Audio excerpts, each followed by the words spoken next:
Hi, I'm Erin and this is Zack and we're from Pens and Needles. We're really excited to share a recent project which was an Inkspiration.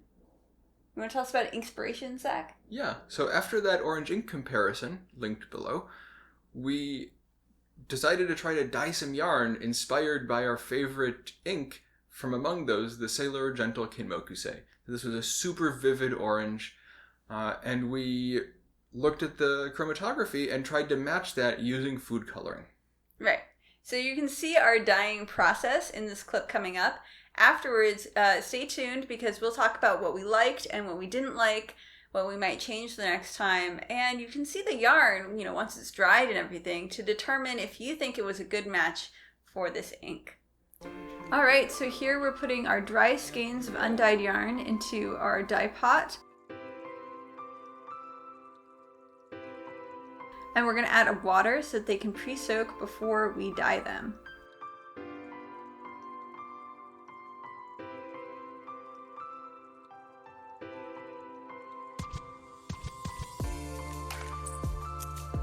This will also let us measure the water, and it seems like we needed about 3 liters to cover the yarn.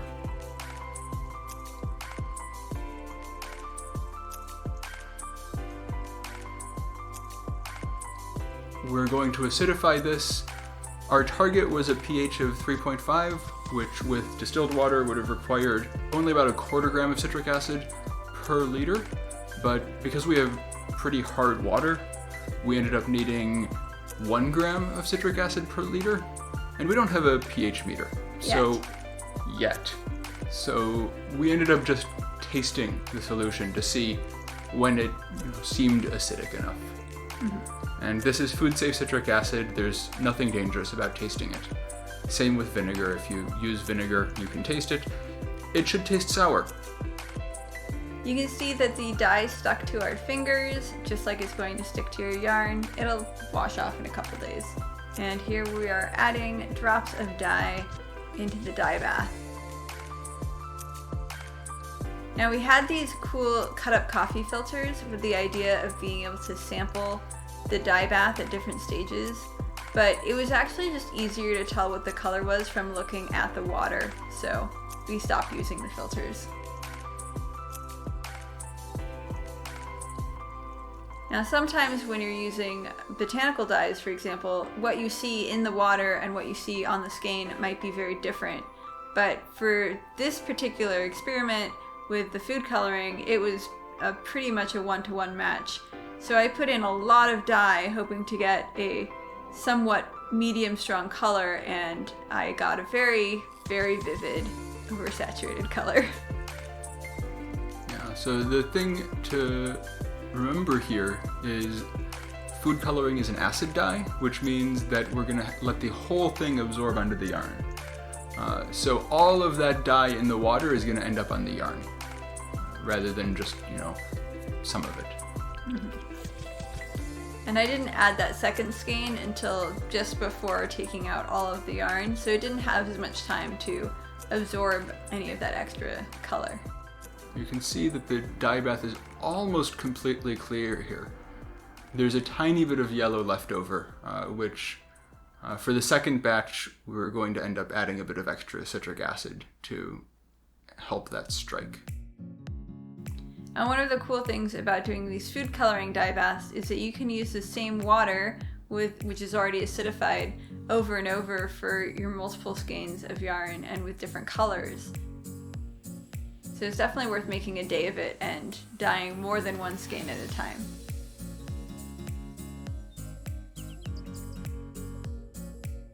So here I am adding my skein. I used a slightly different formula than Erin did. We'll talk about that when we compare them.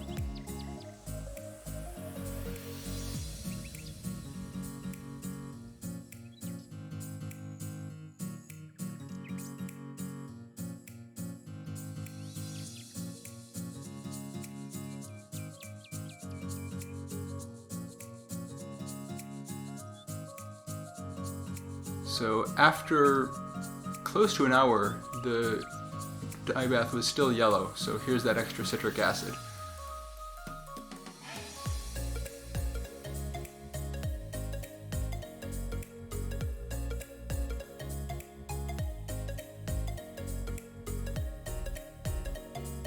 and we left it for another half hour.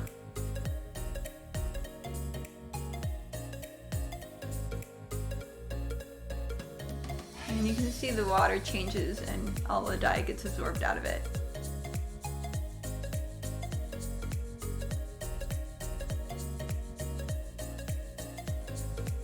After that half hour, the dye bath is completely clear. All of the dye is on the yarn. No color was wasted. So there are a few different ways to rinse your yarn.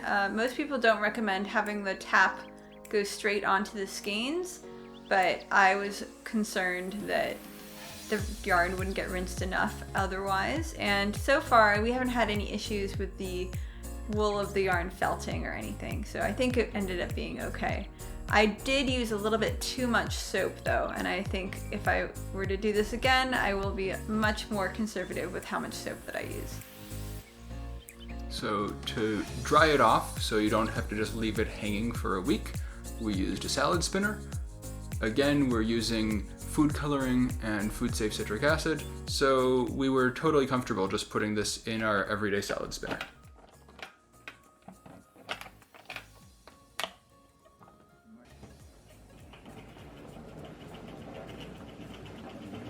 And then when the water was running clear and no bubbles, we were able to hang our yarn out to dry.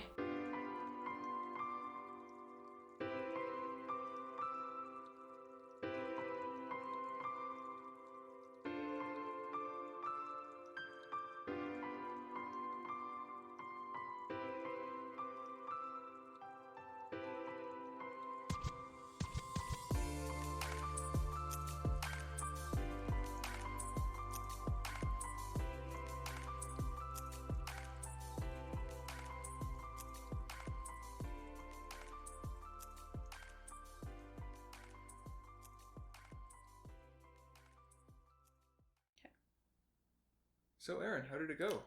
Well, I thought it went pretty good.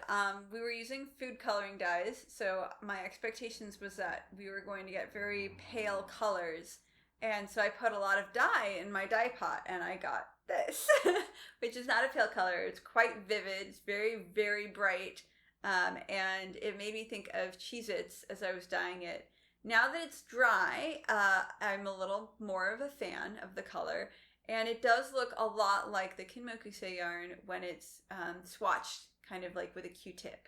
So when you have the ink in like a big pool, it does look this bright, which makes sense, yeah. So I think that looks, pretty incredible, very strong, very saturated. Now Zach saw what my yarn looked like, and so he changed his formula I went for something a little bit milder. Mm-hmm. I used a bit less of the oranges. I used a bit more pink. And I used less dye overall. So I was trying to capture the shading of Kinmokusei, and I think I largely did. I got some regions of orange, some regions of pink. It's all generally orange, but there's definitely yellower and pinker parts. Mm-hmm. Overall, it came out a lot less saturated than Erin's. But it should make for a beautiful orange leaf or something. Mm-hmm. And because we were both doing our own formulas, we thought it might be fun to have a skein that was in both pots to make a variegated sort of yarn. So this is this one right here. And you can see that it's not really two distinct colors. And it's certainly not between these two. Right. And part of that is because I put my half into my pot very late into the process. So the ink in food coloring dyes becomes sort of absorbed over time until the water goes totally clear. And so this was put in sort of at the tail end of that. There wasn't a lot of ink left to strike, and so it didn't get as saturated as the skein that was put in from the beginning. And then I put it at a more similar time, mm-hmm. So they wound up more similar. Right. So this looks a lot more just like a sort of pale version of Zach's yarn. So what did we like about the process, and what might we change for the next time? So one thing that was really nice was working with food coloring and food safe citric acid, and just being able to not worry about anything poisonous, to be able to dump the water down the sink when we were done, and just not have to think about like, safety while working on this. Mm-hmm. Or at least nothing past getting burnt. I really liked that we had these bottles.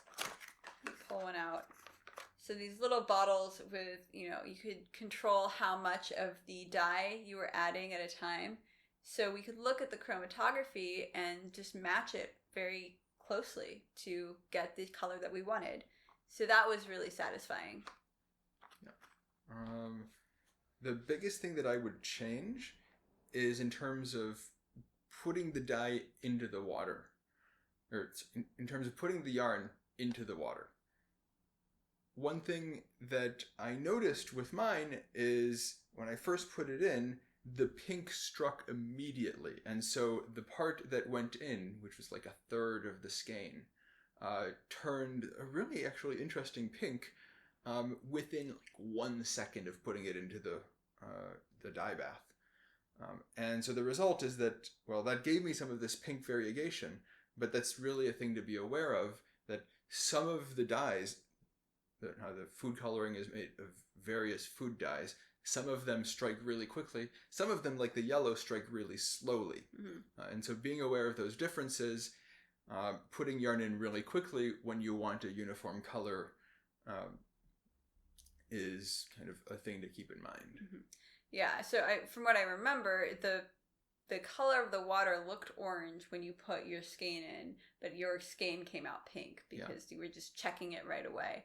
And then with the yellow food coloring, we had to add extra citric acid to make the dye get fully absorbed into the yarn. So this is just something to be aware of for the next time that we're working with it.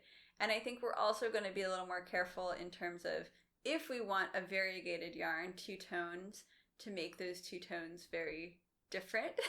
And if we want it to be a fully, evenly saturated yarn, to make sure that we're 100% sure of the color, we put it in, we don't really move it around, and we let the dye absorb all the way. So yeah, it was a really fun experiment, and we were itching to do another session of dyeing, but we need information. We need to know what color to do next. So please put in the comments if you have a suggestion for a color or for a fountain pen ink that you'd like us to recreate in yarn form. All right, thank you so much for joining us, and we'll see you